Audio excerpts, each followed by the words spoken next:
हर चीज़ evolve हुई है, हर चीज़ का इर्तिका हुआ है। तो क्या हमारे खुदा का इर्तिका हुआ है? क्या इंसान जिन खुदाओं को मानते हैं उनका इर्तिका हुआ है? क्या वो भी इवॉल्व हुए हैं जिस तरह बाकी की सब चीज़ें, पौधे, दरख्त, जानवर और इवन के प्लैनेट्स तक इवॉल्व हुए हैं? क्या खुदा का भी इर्तिका हुआ है? तो आपको ये सुन के हैरानगी हुई होगी कि ज़रूर हुआ है। कैसे हुआ ये जानने के लिए इस वीडियो को एंड तक ज़रूर देखें।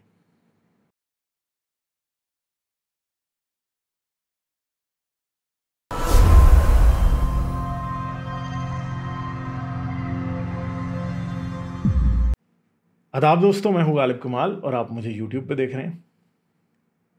हर चीज़ इवॉल्व हुई है। अगर हम अपनी ज़मीन को देखें तो आज से 4 बिलियन साल पहले ज़मीन एक और तरह का सैयारा थी। आज ज़मीन एक और तरह का सैयारा है। 4 बिलियन साल पहले ज़मीन के एटमॉस्फेयर में ऑक्सीजन नहीं थी, मगर आहिस्ता आहिस्ता जानदार इवॉल्व हुए, हमारा एटमॉस्फेयर भी इवॉल्व हुआ, ज़मीन इवॉल्व हुई और आज ऑक्सीजन है और ऑक्सीजन के ऊपर ज़िंदा रहने वाले जानदार हमारे जैसे लिविंग ऑर्गेनिजम्स मौजूद हैं। ठीक है, तो क्या हमारा खुदा भी इवॉल्व हुआ है? तो पहले तो मैं आपको दास्तान बता दूं कि खुदा की एवोल्यूशन शुरू कैसे होती है। इंसान जो modern anatomically modern human beings हैं, जिनकी शक्ल, बाल, हाथ, कद काठ हम जैसा बिल्कुल, वो इस ज़मीन पर तकरीबन 2 लाख साल से ज़्यादा अरसे से पाए जाते हैं। हमें पेलियंटोलॉजी में, हमें फॉसिल रिकॉर्ड में इंसान के और उस जैसे बहुत से और जानदारों के फॉसिल्स मिलते आ रहे हैं इतनी देर से। मगर ज़ुबान का इर्तिका आज से तकरीबन, या ज़ुबान की एवोल्यूशन, लैंग्वेज की एवोल्यूशन आज से तकरीबन 50,000 साल पहले हुई। और लैंग्वेज से पहले किसी भी कॉम्प्लेक्स आइडिया को किसी दूसरे शख्स तक कम्युनिकेट करना इम्पॉसिबल था। जैसे कि अभी मैं जो आपके साथ बात कर रहा हूँ, ये कॉम्प्लेक्स आइडियाज़ है, कि एब्स्ट्रैक्ट आइडियाज़ है, थ्योरेटिकल बेसिस है, कि किसी को समझाना पड़ता है कि ये आइडिया, एक मेंटल पिक्चर दिमाग में आइडिया की बिल्ड की जाती है और वो आइडिया फिर आवाज़ के थ्रू, लैंग्वेज के थ्रू कम्युनिकेट किया जाता है और दूसरे शख्स के पास उस लैंग्वेज को इंटरप्रेट करने के लिए मैकेनिज्म दिमाग में होता है, तो तब वो उसे अंडरस्टैंड कर सकता है। ठीक है, हमें ये पता है कि मेंटल फ्रेमवर्क तो हर जानदार के पास है। कुत्ते भी ख्वाब देखते हैं, मेरे पास बिल्लियां ख्वाब देखती हैं, हमें पता होता है कि कब ये ख्वाब देख रहा है। हाथ हिल रहे होते हैं, आंखें हिल रही होती हैं, हमें पता है कि ख्वाब देख रहे हैं। तो एब्स्ट्रैक्शन उनका दिमाग के लिए भी पॉसिबल है। मगर क्या वो एक एब्स्ट्रैक्ट आइडिया किसी को दूसरे को दे सकते हैं? प्रॉब्लम यह है कि वो नहीं दे सकते। तो आज से 50,000 साल पहले इंसान में जुबान का इर्तिका हुआ, और जुबान का इर्तिका जो है वो एक स्टेपिंग स्टोन है मजहब के आने में। इंसान अपने मुर्दे तो उससे पहले भी दफन करता आ रहा था, मगर क्या इंसान किसी को अपने खुदा की तबलीग कर सकता था जुबान के बगैर? ये नहीं कर सकता था। क्या किसी खुदा के बारे में बता सकता था? क्या ये डिस्कस कर सकता था कि जमीन आसमान किसने बनाए? ये चीजें पॉसिबल नहीं थी। तो इंसान में स्पिरिचुअलिटी या गॉड का कॉन्सेप्ट, आफ्टर लाइफ का कॉन्सेप्ट इसके बाद ही शुरू होते हैं और उसके बाद ही सारी बातें शुरू होती हैं। तो सबसे पहले हम ये माना जाता है कि अगर कोई दरिया बह रहा है तो उस दरिया को भी एक स्पिरिट समझा जाता था और उस स्पिरिट की एक पावर थी। अगर आप उस दरिया से कुछ चाहते हैं तो आप उस दरिया से भी दुआ करते थे। लोग छोटे छोटे गिफ्ट्स दरियाओं को भी देते थे, पहाड़ों को, दरख्तों को गिफ्ट्स दिए जाते थे। ठीक है, इन सब चीज़ों को गिफ्ट्स दिए जाते थे और इन गिफ्ट्स की वैल्यू क्या होती थी कि इंसान ये समझता था कि जिस तरह मैं अपने बाप को या अपने बहन भाइयों को या किसी को कोई गिफ्ट दे के खुश कर सकता हूँ, तो मैं दरिया को भी खुश कर सकता हूँ, मैं दरख्त को भी फल देने के लिए खुश कर सकता हूँ। तो नेचर वर्शिप जो है एक शुरू में चीज़ थी। मगर इंसान के अंदर देवी देवताओं का इर्तिका इंसान की सेक्सुअलिटी से जुड़ा हुआ है, उसकी रिप्रोडक्टिव पावर से जुड़ा हुआ है। कैसे? कि आज से तकरीबन 30, 35, 40,000 साल पहले हमें छोटे छोटे क्ले फिगरीन्स मिलने शुरू होते हैं। क्ले फिगरीन्स नहीं, हमें संगे मरमर की तराशी हुई छोटी छोटी देवियां मिलती हैं, जिसकी पिक्चर आप यहां देख सकते हैं। वो कौन थी? एक मदर गॉडेस, माँ देवी के मिलते हैं। और आप देख सकते हैं कि इसमें एक औरत की एग्जैजरेटेड रिप्रोडक्टिव पार्ट्स हैं, उसके ब्रेस्ट बहुत बड़े बनाए हुए हैं। ठीक है, और एक ऐसी औरत दिखाई गई है जो कि बच्चे पैदा करने के काबिल है। इसका चेहरा आपको नहीं दिखाया गया, कोई भी चेहरे के ऊपर बाल पूरे आए हुए हैं और बाल भी जिसे पंजाबी में कहते हैं मीडिया की हुई हैं, सही है, जो कि अफ्रीका का एक स्टाइल है और ये पूरी दुनिया में हर जगह पाई जाती हैं, ये मिलती हैं हमें। तो एक चीज है कि अगर आपने बारिश चाहते हैं तो आप बादलों से दुआ करेंगे, उनको कोई ऑफरिंग देंगे। अगर आप चाहते हैं कि दरिया में कोई आपको मछली ज्यादा दे तो आप दरिया को ऑफरिंग दे देंगे। आप चाहते हैं दरख्त फल दे तो दरख्त को ऑफरिंग दे देंगे। मगर अगर आप ये चाहते हैं कि आपके बच्चे ज्यादा हों तो फिर आप किसको ऑफरिंग देंगे? यहां से इंसान में पहली देवी का या देवता का कॉन्सेप्ट आता है। वो क्या है कि एक देवी जो कि तराशी गई कि, और वो रिप्रोडक्शन की देवी थी कि औरत की फर्टिलिटी ज़्यादा हो, तो उसके लिए उसकी फिगर्स बना के उसको पूजा गया या उसको रिस्पेक्ट दी गई, क्योंकि और तो कोई तरीका था नहीं, ठीक है, तो उसको रिस्पेक्ट दी गई। और हंटर गैदरर टाइम के अंदर औरतों की रिस्पेक्ट वैसे भी काफ़ी ज़्यादा थी एज कंपेयर टू आज के, क्योंकि उस टाइम औरतें ही कबीलों की सरदार होती थी हंटर गैदरर्स की। इस बारे में आप अगर युवाल नोआ हरारी की सेपियंस पढ़ें तो उसमें पूरा मैट्रियार्कल सिस्टम के बारे में उसने लिखा हुआ है, ठीक है। तो वो जो देवी थी, देवी है, जो माँ देवी है, बेसिकली वो औरत की एक रिप्रोडक्टिव पावर की सेलिब्रेशन है। तो वहाँ से ये शुरू हुआ कि हाँ जी हमें बच्चे ज़्यादा पैदा हों तो वो देवी जो है वो हमारी हेल्प करेगी। और इंसान ये समझता था कि शिकार करके मेहमत हाथी गिराने से बड़ा काम है औरत का बच्चा पैदा करना उस वक्त, और ख़ास तौर पे उस वक्त में जब हंटर गैदरर का टाइम था, जब इंसान टोटली नेचर के एलिमेंट्स पे डिपेंड करता था सर्वाइवल के लिए।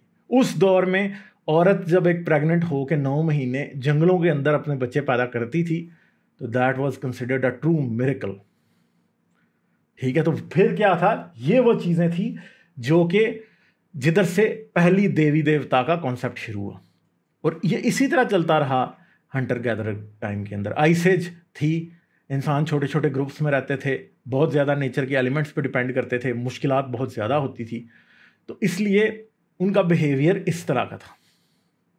मगर फिर आ गया एग्रीकल्चरल दौर। एग्रीकल्चरल दौर जब आया तो शुरू में भी एनिमिज्म या नेचर वर्शिप चल रहा था, ये 7 माँ देवी की वर्शिप, इवन के 6-7 हज़ार साल पुरानी भी हमारे हिंदुस्तान तक में, पाकिस्तान में आपको ये माँ देवी की जो है वो फिगरीन्स मिल जाती हैं, ठीक है। मगर जब एग्रीकल्चरल दौर शुरू हुआ तो इंसान जगहों पर सेटल हो गए। इंसान के पास 2 साल में 2 बार बहुत बड़ी फसल आती थी, और जब फसल आती थी तो इसका यह भी पॉसिबल था कि अब इंसान को पता था कि मैं दूसरे के गांव में जाऊंगा तो उधर बहुत बड़ी फसल पड़ी होगी जिसे मैं लूट सकता हूं, और उसे यह भी पता था कि दूसरा रहता किधर है, दरिया के फलां किनारे रहता है जहाँ पे हर साल सैलाब आता है जिससे उसकी फसल सैलाब होती है, और उस वजह से क्या होता है वो अपना चक्कर आगे चलाता है, उसकी फसलें उगती रहती हैं। अच्छा जी, अब छोटे छोटे कस्बे गाँव बन गए। अब जब गाँव कस्बे बन गए तो एक दूसरे को भूख से तंग आ गए, अब क्योंकि इतने डिपेंडेंट तो थे नहीं, ठीक है। ऐसा तो नहीं था कि जी हर साल फसल आप लगाएंगे तो आपकी कामयाबी होगी। कोई साल ऐसा भी आता था कि बारिश नहीं हुई, प्रॉपरली काम नहीं हुआ, आप भी भूखे हैं, अगला भी भूखा है। अब आप सोच रहे हैं कि चलो अगले को जाके देखते हैं, उसके पास हमारे से जो 20 किलोमीटर दूर गाँव है उसमें किसी के पास कोई अनाज शनाज है, मांगेंगे तो देगा नहीं, चलो जाके उनको मारते हैं और ले आते हैं। अब मसला क्या हुआ जी, अब आप जाएंगे उन पर हमला करने तो जाहिर बात है वो भी अपना डिफेंस करेंगे। अगर आपने उन पर कब्जा कर लिया, ठीक है, तो आप उनकी गंदम शंदम अपना उनका सारा सामान उठा के आ जाएंगे लूट के, फिर आप उनके मर्दों को मारेंगे तो औरतें आपने ले आनी है, क्योंकि आप सोचेंगे चलो अब इनसे और बच्चे पैदा करते हैं ताकि लश्कर बड़ा करें और ले जाएं। तो पोलिगमी का कॉन्सेप्ट भी यहाँ से शुरू हो रहा है। जो हंटर गैदरर दौर था उसमें पोलिगमी का कॉन्सेप्ट भी पाया जाता है, पोलिएंड्री का कॉन्सेप्ट भी पाया जाता है, और एक ऐसा भी है कि कोई किसी से शादी नहीं करता, जिसका क्योंकि पूरा जो ट्राइब है वही रिस्पॉन्सिबल है, तो कोई भी किसी के साथ भी बच्चे पैदा कर लेता था। ऐसा आज भी कहीं हंटर गैदरर सोसाइटीज़ में आज भी दुनिया में होता है। तो अब मसला है उनकी औरतें भी उठा के ले आए, ठीक है। अब आगे बात यह है कि पहले जैसे औरत के लिए बिलीव कर रहे थे कि हाँ जी रिप्रोडक्शन के लिए, तो अब ताकत के लिए भी बिलीव करने लगे। अब ताकत के लिए जब बिलीव करने लगे तो तब ये समझ आई कि हाँ अब हमें ऐसा खुदा चाहिए जो हमें सपोर्ट करे। तो वॉर गॉड्स जो हैं वो आने लग गए सामने। अब बड़े एंशंट गॉड्स जो हैं, मरदूक हो गया, बाल हो गया, ये इवन के एल हो गया, ये सारे वॉर गॉड्स हैं। ठीक है जी, ये वॉर गॉड्स हैं। एल जो है वो भी वॉर गॉड है, यहोवा भी वॉर गॉड है असल में पुराना। तो अब क्या है कि जी अब एक बादशाह का या सरदार का कॉन्सेप्ट भी पैदा हुआ, और सरदार के कई सपोर्टर हैं, और उन सपोर्टर्स की वजह से अब गॉड्स के पैंथियंस बनने लगे, और उन पैंथियंस का हेड एक खुदा होता था, कोई एक। मेसोपोटामिया में मरदूक था, मेरे ख्याल है कि इजिप्ट में रा था, फिर इंडिया में आ जाएंगे तो उधर भी होंगे, ग्रीक्स के पास और लैटिन्स के पास चले जाएंगे तो जूस होगा, फिर ऊपर आप उधर चले जाएंगे नॉर्स गॉड्स के पास तो उधर ओडिन होगा। इस तरह हमेशा एक मेल गॉड जो होता था वो सबका लीडर होता था, ठीक है। मगर बात यह है कि बाकी जितने भी गॉड्स होते थे आमतौर पे वो सब नेचर की कोई ना कोई शक्ल होते थे। दिमीतर है तो ज़रात की देवी है, ठीक है। फिर पोसाइडन है तो वो समंदर का देवता है, ठीक है। कोई और है तो वो आग का देवता है, कोई बिजली का देवता है। मगर फिर एक देवता ऐसा होता था जो कि उन सब का लीडर होता था, और उसकी एक स्पेसिफिक पावर तो होती थी, मगर वो पावर ऐसी होती थी कि वो बस सब के ऊपर कब्जा करने वाली होती। तो आहिस्ता आहिस्ता यहाँ से अगली बात शुरू हो जाती है कि अब ऐसे भी रिलीजन हैं जो कि मल्टीपल गॉड्स में मान रहे हैं। मगर पुराने ज़माने में, आज से 3-3,500 साल पहले, हमें हर शहर का एक पैटर्न गॉड मिल जाता था। एथेंस की एथेना है, स्पार्टा का जो है वो आपके पास एरीज है, ठीक है। इस तरह आपको हर शहर का कोई ना कोई पैटर्न सेंट मिल रहा था। जैसे बेबीलोन का जो है वो आपके पास मरदूक है, ठीक है। तो वो पैटर्न गॉड मिलता था, पैटर्न सेंट नहीं, पैटर्न गॉड मिलता था। और बाकी खुदाओं की भी वर्शिप होती थी, मगर वो सबसे ज़्यादा इंपॉर्टेंट उसकी वर्शिप होती थी। और उस खुदा का डायरेक्टली ये समझा जाता था कि हमारे शहर पे कोई हमला कर देगा तो ये हमें बचाएगा। मगर उस गॉड के साथ साथ फिर आहिस्ता आहिस्ता प्रॉब्लम भी पैदा होते थे, क्योंकि अगर आपके शहर का पैटर्न स्पार्टा का जो है वो एरीज है और एथेंस की जो है वो एथेना है, तो अब प्रॉब्लम ये है कि स्पार्टा और एथेंस जब आपस में लड़ रहे हैं तो वो ये चाहते नहीं थे कि कोई भी इस शहर के अंदर, अब स्पार्टा वाले ये नहीं चाहते थे कि हमारे शहर में अब कोई भी एथेना से जो है ना वो प्रार्थना करे, दुआएं करे, क्योंकि वो समझते थे कि इसकी वजह से हमारा कमज़ोर हो रहा है। तो ये सोच फिर आगे भी चली। पहली बार जो है अखनातन जो है उसने खुदा आतन के नाम पे इजिप्ट के अंदर एक मोनोथीस्टिक कल्ट बनाया। वो सिर्फ और सिर्फ आतन को मानता था, वो किसी और खुदा को नहीं मानता था। और यही बात कहीं ना कहीं बनी इसराइल तक भी आ गई, क्योंकि बनी इसराइल एक ऐसे थे कि वो थे कैनानाइट, जो कि आज आर्कियोलॉजी से, जेनेटिक स्टडीज से बात सामने आई है कि थे वो भी कैनानाइट, वो भी कनानी लोग थे। मगर किसी टाइम पे उन्होंने अपने आप को इसराइल कह के एक अलग आइडेंटिटी बना ली थी अपनी। और जब उन्होंने वो अलग आइडेंटिटी बनाई थी तो उनको ये भी लगता था कि उनका गॉड भी उस आइडेंटिटी को रिप्रेजेंट करता है। तो जो मिडल ईस्टर्न पैंथियन था, जो कैनानाइट पैंथियन था, उसमें एल जो था वो फादर गॉड था, उसकी बीवी थी आशरा, ठीक है। उसके 2 बेटे थे, एक बाल और एक यहोवा। बनी इसराइल वालों ने क्या किया, उन्होंने एल और यहोवा को मिक्स करके आशरा को, बाल को और बाकी जितने भी कैनानाइट पैंथियन के गॉड्स थे सबको रिजेक्ट करके सिर्फ इस खुदा को मान लिया। और जहां तक समझा जाता है वो ये है कि शायद ये लड़ाई थी आपस की, कि कनानियों से फ़लस्तीनियों से लड़ाई थी, जिसकी वजह से आखिरकार इन्होंने एल और यहोवा को मर्ज करके सिर्फ यहोवा को अपना खुदा बना लिया। मगर ये भी याद रखें कि ओल्ड टेस्टामेंट कहीं भी ये नहीं कहती कि यहोवा ही अकेला खुदा है, यहोवा या एल ही अकेला खुदा है। ओल्ड टेस्टामेंट बल्कि इस बात को कंफर्म करती है, फिर किसी वीडियो पर बताऊंगा, कि ये मानते हैं कि यहोवा के अलावा भी और खुदा हैं, गैर कौमों के खुदा और हैं और वो एग्जिस्ट करते हैं, ये मानते थे ये। मगर ये सिर्फ और सिर्फ इसकी पूजा करेंगे। मगर यानी अभी भी एक खुदा को मानने वाली बात नहीं आई। बात क्या आई है कि खुदा और भी हैं, मगर हम यहोवा को या एल को मानेंगे। एल और यहोवा को एक खुदा बना दिया, जो 2 बाप बेटा थे, और फिर मानना सिर्फ उसको है हमने। मगर क्रिश्चियनिटी उससे आगे चलती है। क्रिश्चियनिटी फिर जब आती है, या फिर यह भी समझा जाता है कि जीसस के टाइम पे जो जुडाइज्म था वो बेसिकली दूसरे खुदाओं के एग्जिस्टेंस को रिजेक्ट कर चुका था ऑलरेडी, मगर क्रिश्चियनिटी उसको आगे लेके चलती है। क्रिश्चियनिटी क्या करती है, वो सब खुदाओं का इनकार कर देती है, वो कहती है कि एक ही खुदा है जिसमें 3 शख्स हैं।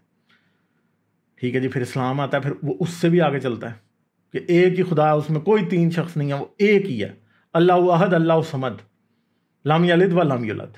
ठीक है जी। तो ये वो इंसान के गॉड की एवोल्यूशन जो कि आज से 50,000 साल पहले शुरू होती है, जिसकी पहली देवी जो थी वो एक औरत की फिगरीन थी, या एक औरत की शक्ल की देवी थी वो। और जैसे जैसे इंसान की सूरत हाल बदली, हंटर गैदर टाइम में औरत की देवी को ही मानते रहे, मगर जैसे ही मर्द ज़्यादा पावरफुल हुए, बैलेंस ऑफ पावर टिप किया मर्द के हक में, साथ ही आपको मर्दाना देवता नजर आने शुरू हुए। मर्दाना देवता नजर आने शुरू हुए तो फिर पहले जहाँ पे हंटर गैदर सोसाइटी में पोलिगमी भी अलाउ थी, पोलिएंड्री भी अलाउ थी, फिर सिर्फ पोलिगमी अलाउ रह गई, पोलिएंड्री को टोटली मना कर दिया। पोलिएंड्री से मतलब यह है कि औरत एक से ज़्यादा शादी कर सकती है, उसको टोटली मना कर दिया। और आखिरकार चलते चलते दुनिया में इस वक्त कोई भी ऐसा मजहब नहीं है जिसके बारे में हम ये कह सकेंगे उसके अंदर पोलिगमी की एक्सेप्टेंस नहीं है। और पोलिएंड्री की जितने मेजर रिलीजन्स हैं दुनिया में, सब उसका इनकार करते हैं। ठीक है, चाहे हिंदुज़म हो, चाहे क्रिश्चियनिटी हो, चाहे इस्लाम हो। ठीक है, क्रिश्चियनिटी के कई फ़िरके हैं जो कि पोलिगमी को एक्सेप्ट कर सकते हैं। क्रिश्चियनिटी की कई फॉर्म्स हैं जो कि अपने आप को क्रिश्चियन कहते हैं, वो उसको एक्सेप्ट कर लेते हैं। ठीक है, अगर ओल्ड टेस्टामेंट को देखा जाए तो उसके मुताबिक एक से ज़्यादा शादी करना एक मर्द का कोई बुरी बात नहीं थी। जितने इब्राहिम, इसहाक और याकूब का खुदा, ये तीनों ऐसे थे कि जिनकी एक से ज़्यादा बीवियाँ थी। इस्लाम में सभी की एक से ज़्यादा बीवियाँ थी। तो खुदा का इर्तिका इंसान के इर्तिका के साथ साथ हुआ, इंसान की सोसाइटी के इर्तिका के साथ साथ। और वो इर्तिका या एवोल्यूशन ऐसी हुई है कि खुदा ने मर्दों के मुताबिक पावर लिया, क्योंकि मर्द ज़्यादा पावरफुल थे, मर्द मज़हब बना रहे थे, इसलिए उन्होंने उसके मुताबिक लिए। हंटर गैदरर टाइम में शायद औरतें मज़हब बनाती थी, क्योंकि औरतें ही ज़्यादा इंपॉर्टेंट थी उस टाइम। किसी भी कबीले की मेट्रियार्क होती थी, पेट्रियार्क नहीं होता था, सरदार नहीं होती थी, सरदार नहीं होता था। ठीक है, बूढ़े मर्द को इतने पायदार नहीं होते थे, मगर बूढ़ी औरतें बहुत पायदार होती थी। नानियाँ दादियाँ जो होती थी वो ख़ानदान की जब हुक्मरान होती थी, वो उनका फैसला चलता था उस वक्तों में। ठीक है, तो ये है जी खुदा की एवोल्यूशन, कि खुदा कैसे इवॉल्व होता है। खुदा जैसे बाकी आइडियाज़ हमारे इवॉल्व होते हैं, टेक्नोलॉजीज़ हमारी इवॉल्व होती हैं, हमारी ज़मीन इवॉल्व होती है, हम खुद इवॉल्व होते हैं, इसी तरह हमारा खुदा भी इवॉल्व होता है। कोई चीज़ ऐसी नहीं है इंसान की ज़िंदगी में जो कि एवोल्यूशन से नहीं गुजरती। और खुदा भी हमारा जो है एक आइडिया के तौर पे, एक आइडियोलॉजी के तौर पे, एक नज़रिए के तौर पे इवॉल्व होके आया।